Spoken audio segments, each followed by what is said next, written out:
What is up, guys? In today's video, I'm going to be talking about aim assist in chapter 4 because I know many of you have been struggling with it and feeling like you don't have aim assist or that it's bugged in some way, and that's because it is. But in this video, I'm going to go over some of the solutions and just in general how you can get the most of aim assist if you are a controller player in Fortnite. As always, if you guys do enjoy this video, find it helpful or informative, remember to give it a like, subscribe if you like to see more, and comment down below if you play on controller or mouse and keyboard.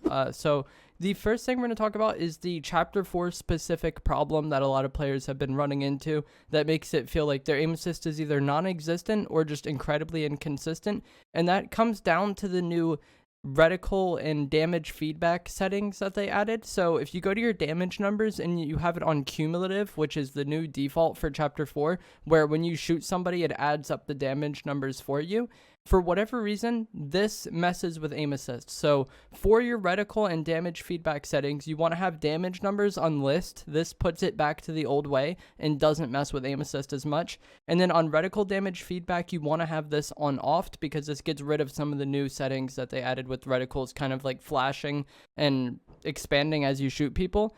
It does weird things, but those are two of like the problems with aim assist in Chapter 4. This probably will be fixed at some point in the near future, but you never know when it comes to aim assist issues in Fortnite if they'll actually fix it. There's some that have been present for a long time that we'll get to later on in the video. But yeah, set your reticle and damage feedback settings up like this, and your aim assist should feel somewhat back to normal. Another thing that just always happens with aim assist in Fortnite is things like bushes, tree foliage, and windows. All of those things remove aim assist, and this is where I said like the bugs that have been here for a while. Windows have always removed aim assist in Fortnite since like the day it came out, so just like a random window in a house, no matter how big it is, it messes with your aim assist. This was fixed at one point in time in like season 7, I believe, of Chapter 1, and then it came back and it hasn't been fixed since. So like a lot of these aim assist bugs just go unaddressed for a really long time. But what that means is if you're a controller player, avoid fighting people in and around bushes. If someone wants to sit in a bush and repetitively tag you, do not take that fight unless you have like something like an explosive weapon which can destroy the bush.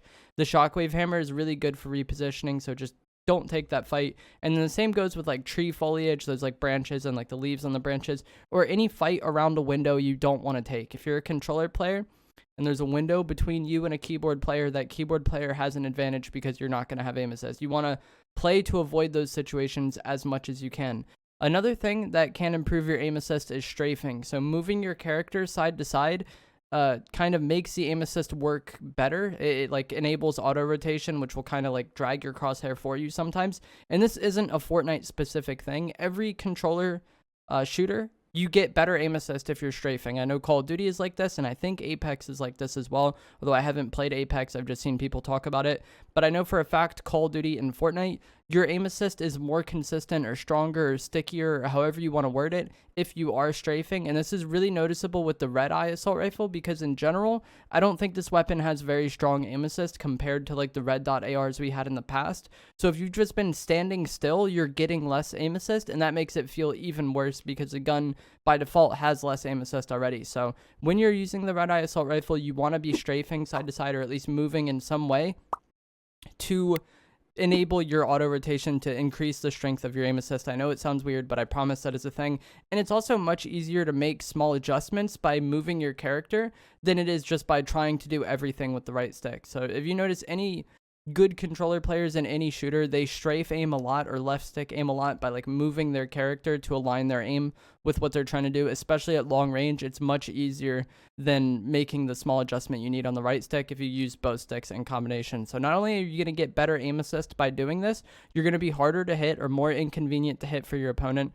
And then also it makes it easier for you to make small adjustments. So I think strafing and getting in the habit of that and left stick aiming is super important if you're a controller player. And if you are someone who feels like the red eye assault rifle has no aim assist at all, fixing your reticle and damage feedback settings, and then also throwing in like strafing and consistently left stick aiming, it's still not amazing aim assist on the red eye assault rifle, but it's definitely better than what you have prior to doing either of those two things. The next thing is if you are playing controller on PC, you don't want to tab out or touch your mouse or keyboard at all during the course of the game. For whatever reason, if you do that, you run the risk of losing aim assist for just the remainder of that game. This is a bug that has also been around for a very long time for controller on PC players.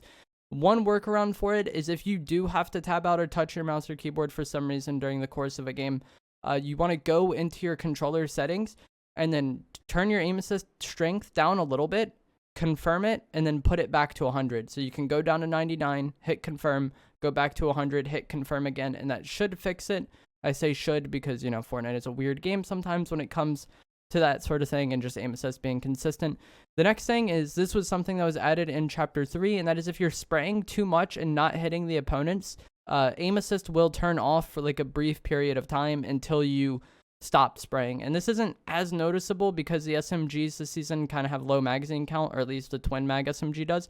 But if you're just repetitively spraying somebody's wall and you haven't hit them at all, and then you get into their box, you might have no aim assist when you first get into the box. And this was a thing they changed at the start of Chapter 3 that a lot of players had to get used to.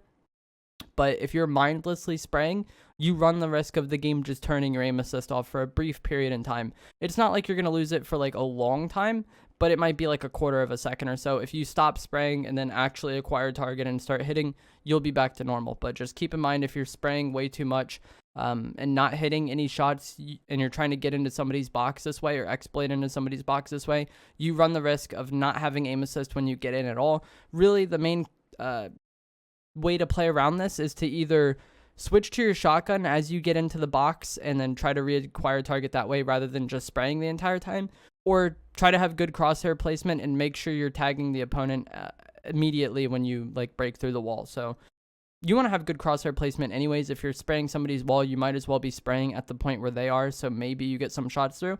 But also, to avoid this, just switching to your shotgun as you get in may help you out with that. And the final thing I'm going to talk about in this video is going to be dead zones. This is a setting, it's all the way down at the bottom of controller settings, but this is basically how much you move the analog stick before you see any sort of movement register in game. Now, this doesn't have much to do with aim assist, but dialing in your dead zones and making them as low as possible without getting stick drift. So stick drift is like when you're not touching the game at all and it's like registering input. If you have your dead zones too low, that's what will happen. You want them as low as possible prior to that happening, because then it's going to be easier for you to make small adjustments. And it's also going to be easier for you to apply very slight pressure to the left stick and barely strafe or barely move your character at all. That really won't mess up your aim, but it will enable that auto rotation that we were talking about before. So if you have a low enough left stick dead zone where you can just barely put any sort of pressure on it at all and move your character at like such a slow pace, you get the benefit of the game thinking you're strafing and moving, so it increases your aim assist, but you don't actually move your character and change your aim up that much. So I like having 10-10 on both. For me, this is the lowest I can go without getting stick drift. You might need to put it higher if you have an older controller that's been worn down more. You might need to go like a slightly higher than that. This setting was basically added just to like fine tune, because each controller is mass produced and like they're really inconsistent, and as you use the controller it kind of wears it down, and then stick drift is bound to happen anyway. So that's why dead zones exist as a setting. Like I said, you want it as low as you can get it without getting stick drift, and that's going to make your game as responsive as possible. And if you've never adjusted the dead zone setting, this could be like a huge deal for you. I know when they first started giving us the option to change these sorts of things in games, it just immediately felt so much better. But that is going to be it for today's video. I hope this helped you out. I hope this helped you get more consistent aim assist in Fortnite Chapter 4. If it did, remember to give this video a like, subscribe if you'd like to see more, and I will see you guys in the next video. Thanks for watching.